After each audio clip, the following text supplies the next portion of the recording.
Assalamu student, this is sir Faisal Kaisar from SSAT degree college, first year accounting. Chapter हमारे पास 4 और lecture हमारे पास 3B।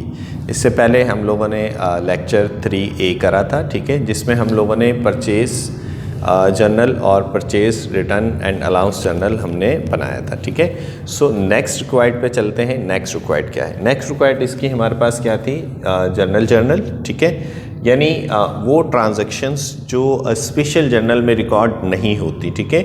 मैंने रीज़न्स बता दिए थे कि स्पेशल जर्नल में सिर्फ वही ट्रांजैक्शंस होंगी रिकॉर्ड जो ऑन अकाउंट हैं, यानी उधार पर हैं, ठीक है। प्लस मर्चेंडाइज गुड्स या स्टॉक का वर्ड्स आना ज़रूरी होता है, ठीक है, तकरीबन 90%। अगर कोई एक्सेप्शनल केस होगा तो वो फिर हम उसको अलग से डिस्कस करेंगे, ठीक है। और इसके अलावा जो स्पेशल जर्नल में ट्रांजैक्शंस रिकॉर्ड नहीं होती, ठीक है, वो हम लोगों ने क्या रिकॉर्ड करनी होती है? जर्नल में रिकॉर्ड करनी होती है, ठीक है। सो आइए हम लोग जर्नल की तरफ चलते हैं, ठीक है। सो हमारे पास मैंने इसका फॉर्मेट बना लिया।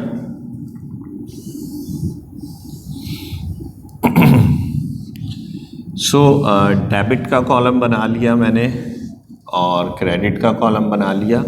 साथ में मैंने थोड़ा सा जिसे कहते हैं PR का कॉलम भी बना लिया, ठीक है। So debit, credit, PR, particular, हमारे पास डेट, ठीक है। सिर्फ वो ट्रांजैक्शंस को हम लोग रिकॉर्ड करेंगे जो हमारे पास स्पेशल जर्नल में रिकॉर्ड नहीं हो सकी थी, ठीक है। मैंने क्रॉस लगाए हुए थे, जैसे पहले से ही अक्टूबर 7 को स्टोर इक्विपमेंट ख़रीदा था।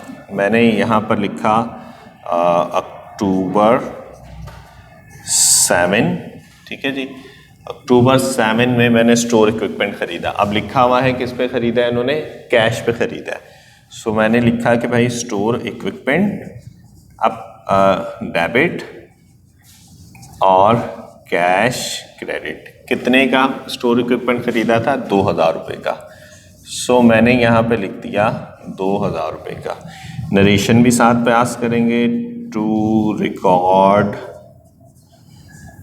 परचेजेस स्टोर इक्विपमेंट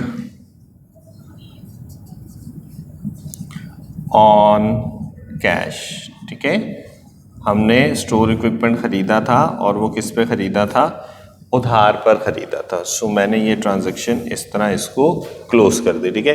जाहिर सी बात है, इक्विपमेंट है, एसेट बढ़ता है तो डेबिट में लिखते हैं। उसके बदले हमने कैश दिया, कैश भी एसेट है, एसेट क्या कम होता है तो कहाँ लिखते हैं? क्रेडिट। सो मैंने क्या लिख दिया? क्रेडिट लिख दिया। उसके बाद चलते हैं तो हमारे पास सब रिकॉर्ड, हाँ, ये वाली एंट्री, ये जो क्रॉस हुई हुई, ठीक है, ये देख रहे हैं जो क्रॉस करी हुई थी मैं उन एंट्री को सिर्फ रिकॉर्ड कर रहा हूँ, ठीक है जी।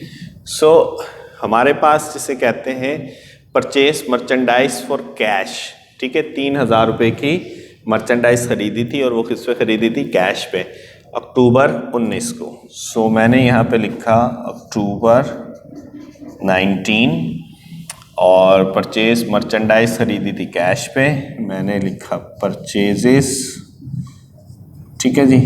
अच्छा, अब जैसे बहुत सारे बच्चे कंफ्यूज होते हैं परचेज मर्चेंडाइज, सो अब मर्चेंडाइज का वर्ड ना यूज़ करें।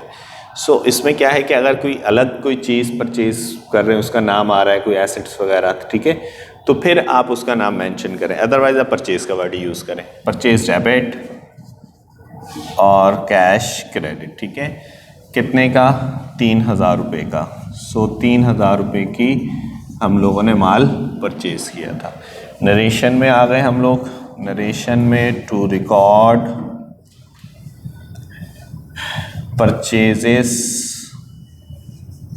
Merchandise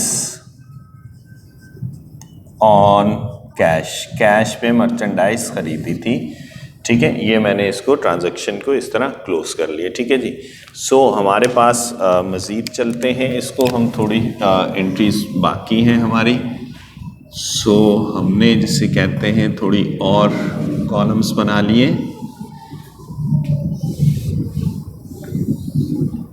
debit, credit, particular, date, ठीक है जी। सो हम लोगों ने अक्टूबर 19 तक कर लिया था। फिर दोबारा purchase store equipment from Shams, ठीक है, शम्स से स्टोर इक्विपमेंट खरीदा था। अब देखें, अब स्टोर इक्विपमेंट है, डेफिनेटली मर्चेंडाइज गुड्स और स्टॉक का वर्ड आना चाहिए था, लेकिन ये है कि यहाँ पर नहीं वर्ड आया, तो इसलिए हम लोग रिकॉर्ड करेंगे शम्स से इसने ख़रीदा था, ठीक है। सो डेट क्या थी इसकी, अक्टूबर 23, मैंने यहाँ पे लिख दिया अक्टूबर 23 स्टोर इक्विपमेंट, और हम लोगों ने उधार पे ख़रीदा था, ठीक है। अगर नाम कोई ऐसा वर्ड नहीं लिखा हुआ, लेकिन वो लिखा हुआ है कि किसी शख्स से ख़रीद रहे हैं, तो समझ जाइएगा कि वो अकाउंट्स पेबल है। और यहाँ पे मैंने लिख दिया साथ में कि शम्स से हमने ख़रीदे, ठीक है जी। किस अमाउंट से, 15,000 से, ये मैंने 15,000 लिख दिया, ठीक है। नरेशन में लिखते हैं परचेस मर्चेंडाइज ऑन अकाउंट, ठीक है। इसको जस्ट आपने एक्सप्लेन करना होता है, कोई नेसेसरी नहीं है कि आपने किस तरह लिखना है, ठीक है, जस्ट टू एक्सप्लेन। अक्टूबर 23 के बाद पार्ट ऑफ स्टोर इक्विपमेंट जिसे कहते हैं रिटर्न कर दिया आपने, जैसे ऊपर परचेज करा था तो इसी की रिवर्स कर दें, अकाउंट्स पेबल और स्टोर इक्विपमेंट, ठीक है। ये क्या कर दिया आपने, वापस करा, ठीक है। सो वापस करने कितने का करा, 1,000 रुपये का। सो मैंने एंट्री पास कर दी 1,000 रुपये की। अक्टूबर हमारे पास डेट थी 27, सो 27 को मैंने लिख दिया कुछ जिसे कहते हैं part of store equipment, part of store equipment को क्या करा है इन्होंने, रिटर्न कर दिया है, ठीक है जी, ये हमने। So last entry purchases store equipment from जिसे कहते हैं फहद, सिंपल वही स्टोर इक्विपमेंट ख़रीदा है, ठीक है। So store equipment debit, accounts payable credit, साथ में नाम लिखना ज़रूरी होता है, ठीक है, क्योंकि फिर पता नहीं चलता कि शम्स से कितने लेने, फहद से लेने, किससे कितने लेने, ठीक है। सो मैंने ये कहा कि परचेज स्टोर इक्विपमेंट, ठीक है, ऑन अकाउंट। सो ये हमारे पास ट्रांजैक्शंस जो हैं रिकॉर्ड हो गई हैं, लेक्चर्स भी हमारा आज का जिसे कहते हैं वो कंप्लीट हो गया, ठीक है। सो इसमें हम लोगों ने सिर्फ क्या मतलब ये एक ही क्वेश्चन था, ठीक है, मतलब ऐसा नहीं कि जर्नल वो अलग से। अब इसने रिक्वायर्ड में कहा हुआ था कि purchase journal, purchase return journal और जर्नल आपने बनाना है। सो लेक्चर ए में हम लोगों ने दो चीज़ें, परचेज जर्नल और परचेज रिटर्न को कवर करा, और फिर हमने दूसरे लेक्चर में जर्नल को जिसे कहते हैं कवर करें, ठीक है। सो नेक्स्ट लेक्चर के लिए अल्लाह हाफिज़।